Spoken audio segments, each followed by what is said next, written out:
دوستو حضور اکرم صلی اللہ علیہ وآلہ وسلم کے دور میں کچھ عرب ایک یہودی عالم کے پاس گئے اور اس سے کہا کہ حضور اکرم صلی اللہ علیہ وآلہ وسلم سے ایسا کیا سوال کیا جائے کہ ان کے نبی ہونے کی حقیقت واضح ہو جائے۔ اس کے جواب میں اس یہودی عالم نے حضور پاک صلی اللہ علیہ وآلہ وسلم سے 3 سوال پوچھنے کا کہا، جن میں سے ایک سوال یہ تھا کہ اصحاب کہف کون تھے۔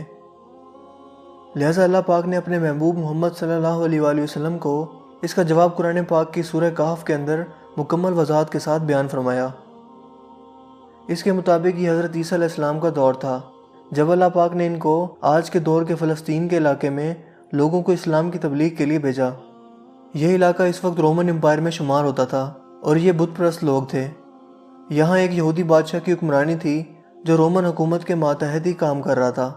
جب حضرت عیسیٰ نے یہاں تبلیغ شروع کی تو رومی لوگ آپ کے مخالف ہو گئے اور آپ کو گرفتار کر کے سولی پر لٹکانا چاہا، مگر اللہ پاک کے حکم سے آپ کو زندہ آسمان پر اٹھا لیا گیا۔ اس واقعے کے کچھ عرصہ بعد یہودی لوگوں نے رومی حکومت کے خلاف بغاوت کر دی، لہٰذا اس کے رد عمل میں غصہ ہو کر ٹائٹس نامی رومی بادشاہ نے یروشلم اور فلسطین پر حملہ کر کے اسے مکمل تباہ کر دیا، حتیٰ کہ بیت المقدس کو بھی اس نے مکمل تباہ کر دیا۔ اس دوران اس نے 1.5 لاکھ یہودیوں کو قتل کر دیا۔ جو بچے کچے یہودی یہاں رہ گئے تھے وہ جان بچا کر فلسطین سے نکل گئے،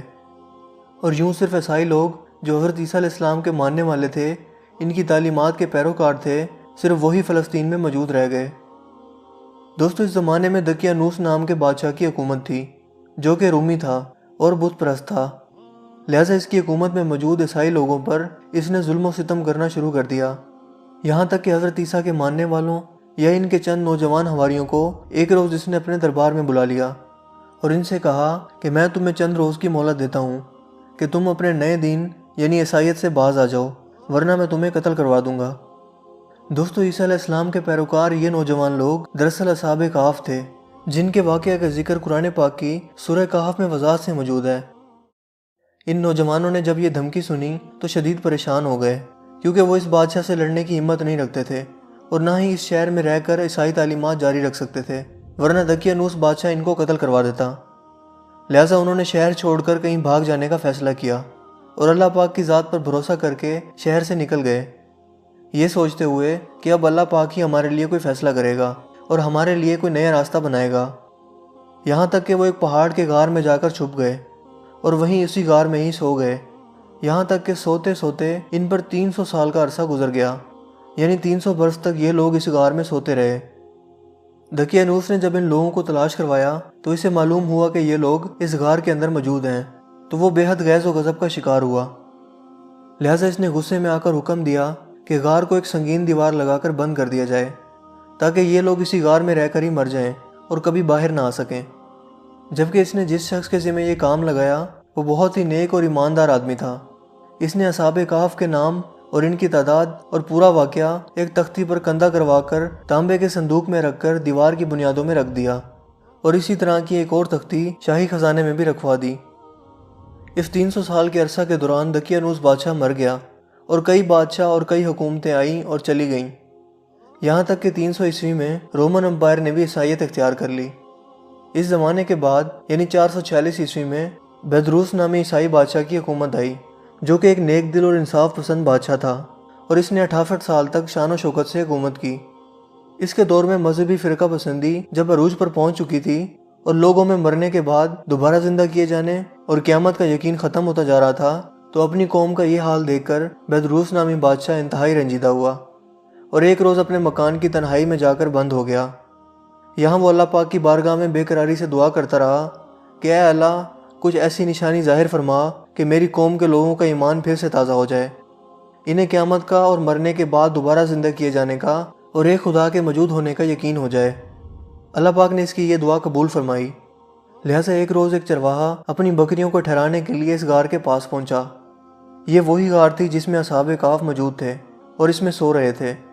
اس چرواہے نے چند لوگوں کے ساتھ مل کر اس دیوار کو گروا دیا۔ اس دیوار کے گرتے ہی دیوار گرانے والوں پر ایسی ہیبت اور خوف طاری ہوا کہ سب گھبرا کر وہاں سے بھاگ گئے۔ یوں اللہ پاک کے حکم سے اصحاب کہف اپنی نیند سے بیدار ہوئے اور ایک دوسرے سے سلام و کلام میں مشغول ہو گئے۔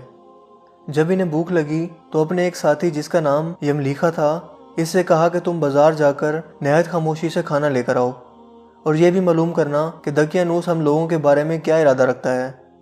جب یملیکھا غار سے نکل کر بازار پہنچے تو یہ دیکھ کر حیران رہ گئے کہ شہر میں ہر طرف اسلام کا چرچا اور بول بالا نظر آ رہا ہے، حتیٰ کہ لوگ اعلانیہ حضرت عیسیٰ علیہ السلام کا کلمہ پڑھ رہے ہیں اور ان کی تعلیمات پر عمل بھی کر رہے ہیں۔ اس کشمکش میں یملیکھا ایک دکان پر کھانا لینے کے لیے پہنچے اور کھانے کی قیمت کے بدلے میں دقیانوسی زمانے کا سکہ دکاندار کو دے دیا، جو کہ ظاہر ہے 300 سال پہلے کا تھا اور اب بند ہو چکا تھا، حتیٰ کہ اس کو کوئی پہچاننے والا بھی باقی نہ رہا تھا۔ دکاندار نے یہ سکہ دیکھا تو اس کو شک ہوا کہ شاید اس شخص کو کوئی پرانا خزانہ مل گیا ہے، لہٰذا اس نے یملیکھا کو سپاہیوں کے سپرد کروا دیا تاکہ وہ ان سے خزانے کے بارے میں پوچھ گچھ کریں۔ یوں سپاہیوں نے یملیکھا کو پکڑ لیا اور ان سے سوال کرنے لگے کہ بتاؤ وہ خزانہ کہاں ہے۔ جواب میں یملیکھا نے کہا کہ میرے پاس کوئی خزانہ موجود نہیں ہے، یہ ہمارا ہی روپیہ ہے۔ سپاہیوں نے کہا کہ ہم کیسے مان لیں، کیونکہ یہ سکہ تو 300 سال پرانا ہے، جبکہ تم لوگ ابھی جوان ہو،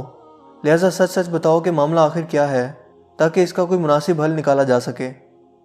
جواب میں یملیکھا نے کہا کہ پہلے مجھے یہ بتاؤ کہ دقیانوس بادشاہ کا کیا حال ہے۔ سپاہیوں نے یہ سنا تو جواب دیا کہ آج اس نام کا کوئی بادشاہ پوری روئے زمین پر موجود نہیں ہے،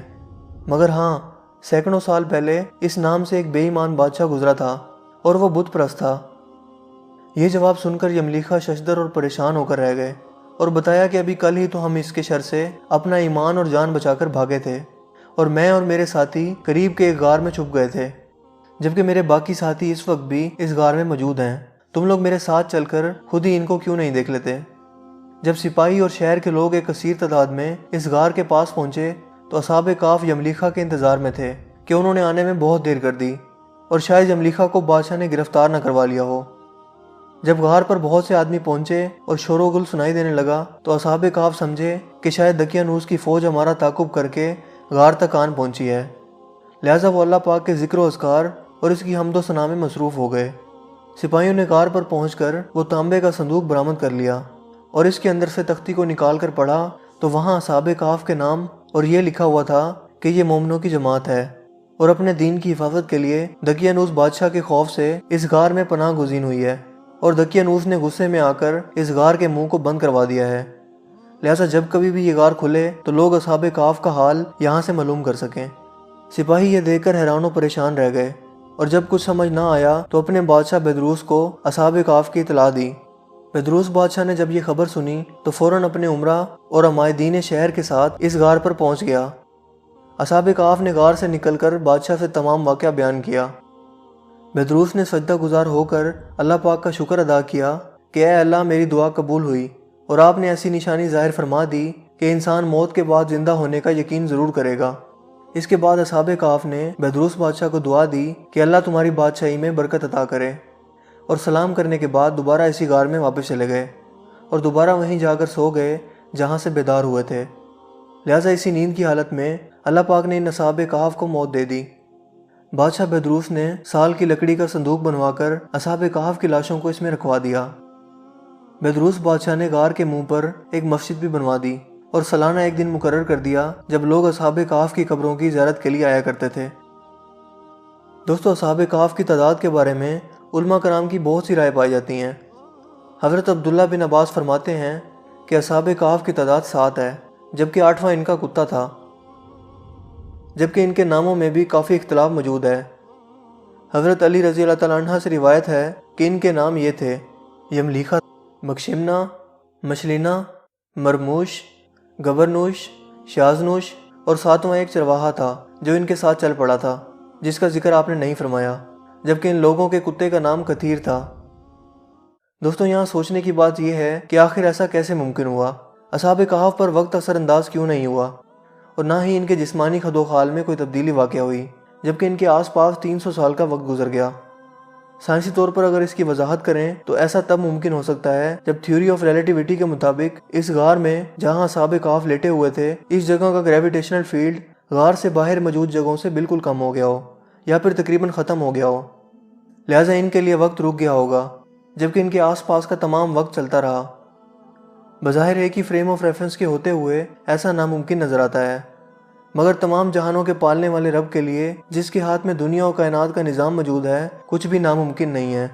یہ تو محض انسانی سوچ کی حدود ہیں، جبکہ اللہ پاک کے لیے سب کچھ کن فیکون کی دوری پر موجود ہے۔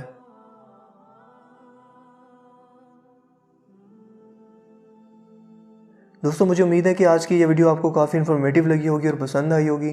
اگر ویڈیو آپ کو اچھا لگا ہو تو اپنی پسندیدگی کا اظہار اس ویڈیو کو لائک کر کے اور شیئر کر کے ضرور کیجیے گا۔ آپ اپنے رائے کا اظہار کمنٹس میں بھی کر سکتے ہیں۔ مزید اس طرح کی ویڈیوز کے لیے آپ ہمارے چینل کو ضرور سبسکرائب کیجیے۔ چینل کو سبسکرائب کرنے کے بعد بیل کے آئیکن پر بھی ضرور کلک کیجیے تاکہ ہر نئی آنے والی ویڈیو کو نوٹیفیکیشن آپ کو سب سے پہلے مل سکے۔ میرا نام ہے حسیب شفقت اور آپ دیکھ رہے ہیں ہنسی ٹی وی۔ میں ملوں گا آپ سے ایک نئی انٹرسٹنگ ویڈیو میں، تب تک کے لیے اپنا بہت سا خیال رکھیے گا۔ Thanks for watching. اللہ حافظ۔